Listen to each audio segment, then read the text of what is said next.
ଧାନକୌଡ଼ା ବ୍ଲକର ବୁର୍ଲା ଥାନା ଅଧୀନସ୍ଥ କଟାପାଲି ଗ୍ରାମରେ ହେଉଥିବା ଏକ ବଡ଼ ଧରଣର ଡକାୟତି ଯୋଜନାକୁ ପଣ୍ଡ କଲା ପୁଲିସ୍। ଏଥିସହ ଏହି ଘଟଣାରେ 5 ଅଭିଯୁକ୍ତଙ୍କୁ ଗିରଫ କରି କୋର୍ଟ ଚାଲାଣ କରିଛି ବୁର୍ଲା ପୁଲିସ୍। ପୁଲିସ୍ ସୂଚନା ମୁତାବକ ବୁର୍ଲା ଥାନା ଅଧୀନସ୍ଥ ରାଠି କମ୍ପାନୀକୁ ଯିବା ରାସ୍ତାରେ ହେଉଥିବା ବିଳମ୍ବିତ ରାତିରେ ଡକାୟତି ଯୋଜନା ଚାଲିଥିଲା। ଏହି ସମୟରେ ପୁଲିସ୍ ପେଟ୍ରୋଲିଂ କରୁଥିବା ବେଳେ କୌଣସି ବିଶେଷ ସୂତ୍ରରୁ ଖବର ପାଇ ସେହି ଅଞ୍ଚଳରେ ଚଢ଼ାଉ କରି ଡକାୟତି ଯୋଜନା କରୁଥିବା 5 ଜଣଙ୍କୁ ଗିରଫ କରିଥିଲା।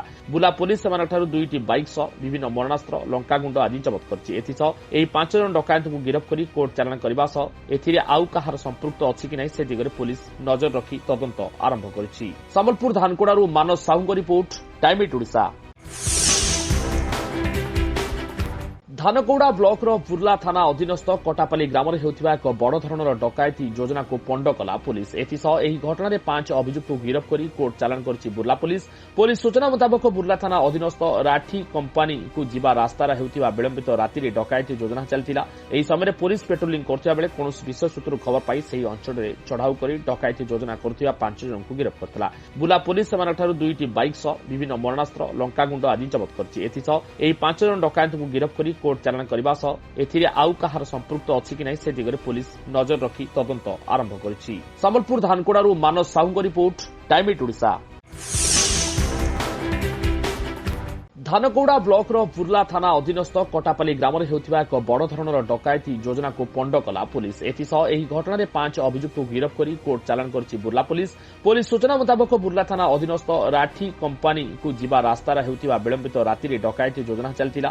ଏହି ସମୟରେ ପୁଲିସ୍ ପେଟ୍ରୋଲିଂ କରୁଥିବା ବେଳେ କୌଣସି ବିଶେଷ ସୂତ୍ରରୁ ଖବର ପାଇ ସେହି ଅଞ୍ଚଳରେ ଚଢ଼ାଉ କରି ଡକାୟତି ଯୋଜନା କରୁଥିବା 5 ଜଣଙ୍କୁ ଗିରଫ କରିଥିଲା। ବୁର୍ଲା ପୁଲିସ୍ ସେମାନଙ୍କଠାରୁ 2ଟି ବାଇକ୍ ସହ ବିଭିନ୍ନ ମରଣାସ୍ତ୍ର, ଲଙ୍କାଗୁଣ୍ଡ ଆଦି ଜବତ କରିଛି। ଏଥିସହ ଏହି 5 ଜଣ ଡକାୟତଙ୍କୁ ଗିରଫ କରି କୋର୍ଟ ଚାଲାଣ କରିବା ସହ ଏଥିରେ ଆଉ କାହାର ସମ୍ପୃକ୍ତ ଅଛି କି ନାହିଁ ସେ ଦିଗରେ ପୁଲିସ୍ ନଜର ରଖି ତଦନ୍ତ ଆରମ୍ଭ କରିଛି। ସମ୍ବଲପୁର ଧାନକୋଡ଼ାରୁ ମାନସ ସାହୁଙ୍କ ରିପୋର୍ଟ, ଟାଇମ୍ 8 ଓଡ଼ିଶା। ଧାନକୌଡ଼ା ବ୍ଲକର ବୁର୍ଲା ଥାନା ଅଧୀନସ୍ଥ କଟାପାଲି ଗ୍ରାମରେ ହେଉଥିବା ଏକ ବଡ଼ ଧରଣର ଡକାୟତି ଯୋଜନାକୁ ପଣ୍ଡ କଲା ପୁଲିସ୍। ଏଥିସହ ଏହି ଘଟଣାରେ 5 ଅଭିଯୁକ୍ତଙ୍କୁ ଗିରଫ କରି କୋର୍ଟ ଚାଲାଣ କରିଛି ବୁର୍ଲା ପୁଲିସ୍।